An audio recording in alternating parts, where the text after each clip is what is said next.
This is part 4 of our real-world class demonstration video. And in the last video, we had finished creating an instance of our invoice object and writing out each one of its properties to the console window.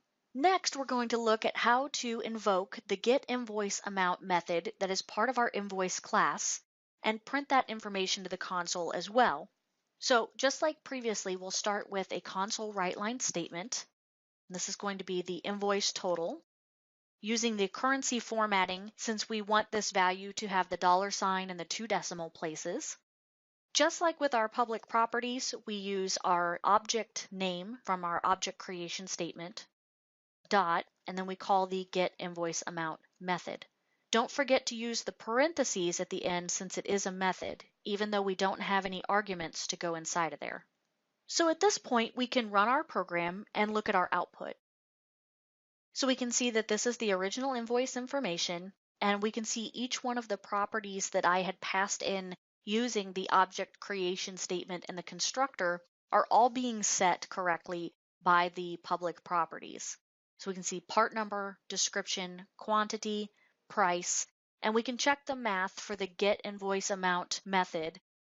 1595 multiplied by 2 should be 3190, and we can see that currency formatting that's taking place in there as well. Now that you have validated that your invoice class works, that all your properties are being set appropriately, and your method works correctly, you now know that this class could be used in further applications or to continue writing a hardware store program that could be used for creating invoices. However, since this course is also focusing on unit testing and creating those tests that validate our code, let's look at how to create a unit test for this particular class. We're going to create this unit test as a second project in the same solution. So you'll come up to your Solution Explorer, right-click on the solution, and add a new project.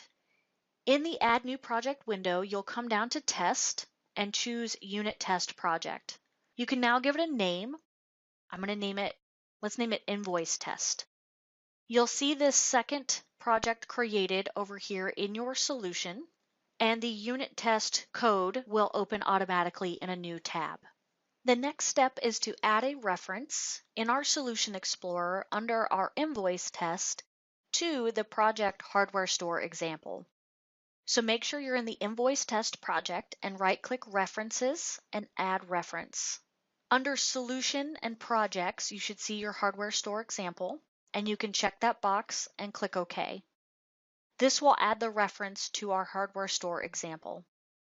It's usually best to rename the classes and test methods to things that are more applicable to your project instead of the default names that are given.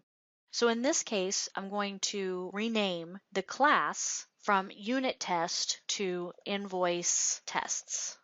And from the context menu that you get when you rename an object like a class, you can choose to rename, and that will go ahead and update all of the class references. The first method that I want to use for testing is going to test our getInvoiceAmount method to ensure that we're getting the correct quantity and price.